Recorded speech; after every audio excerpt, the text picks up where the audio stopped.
Ever heard of a knife so legendary it gave a whole state its nickname? Today, we're diving deep into the history of the Arkansas toothpick, a true icon of the American frontier. No, it's not for picking your teeth, unless you're a giant. The name actually started as a joke by journalists mocking the rough-and-tumble culture of 19th century Arkansas. Little did they know, the name would stick, and Arkansas would become known as the Toothpick State.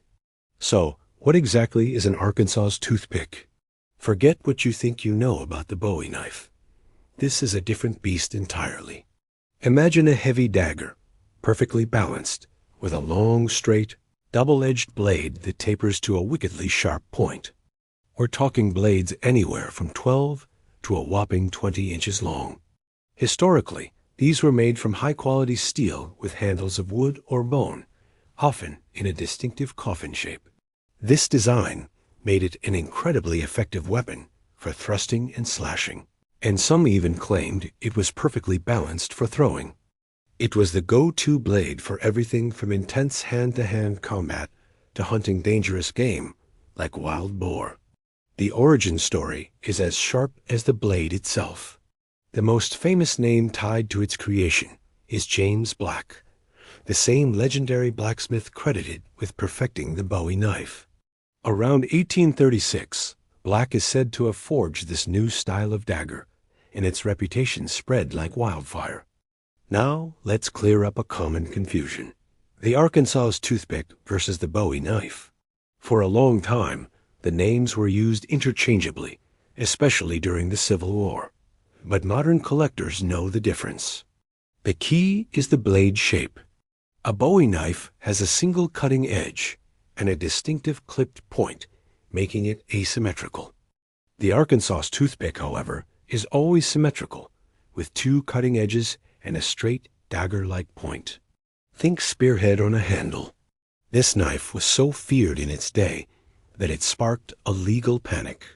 Back in the 1830s, states like Alabama, Tennessee, and Georgia actually passed laws specifically banning the Arkansas toothpick by name to try and stop the widespread practice of dueling.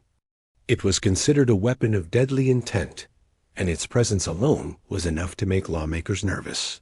Fast forward to today, and the legal landscape in its home state is completely different.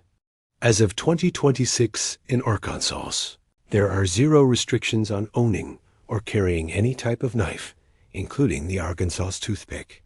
A law passed in 2025 even prevents local towns and cities from making their own separate knife rules. It's a full circle moment, from being outlawed to being fully legal in its state of origin. The legacy of the Arkansas toothpick is proudly preserved today. If you ever find yourself in Little Rock, you have to visit the historic Arkansas Museum. There, you can see original 19th century blades, including the legendary Bowie No. 1, and get a real feel for the craftsmanship and history behind these weapons. The knife's cultural significance is also honored by the military. The Arkansas National Guard, S 39th Infantry Brigade Combat Team, actually uses a ceremonial Arkansas toothpick during their change of command ceremonies, a powerful nod to their state's unique heritage. From a frontier joke to a symbol of state pride, the Arkansas toothpick is more than just a knife. It's a piece of American history you can hold in your hand. Its story is one of innovation, fear, and enduring legacy. What do you think of this iconic blade? Let me know down in the comments. Thanks for watching, and if you enjoyed this slice of history, be sure to like, subscribe, and hit that notification bell for more. See you next time.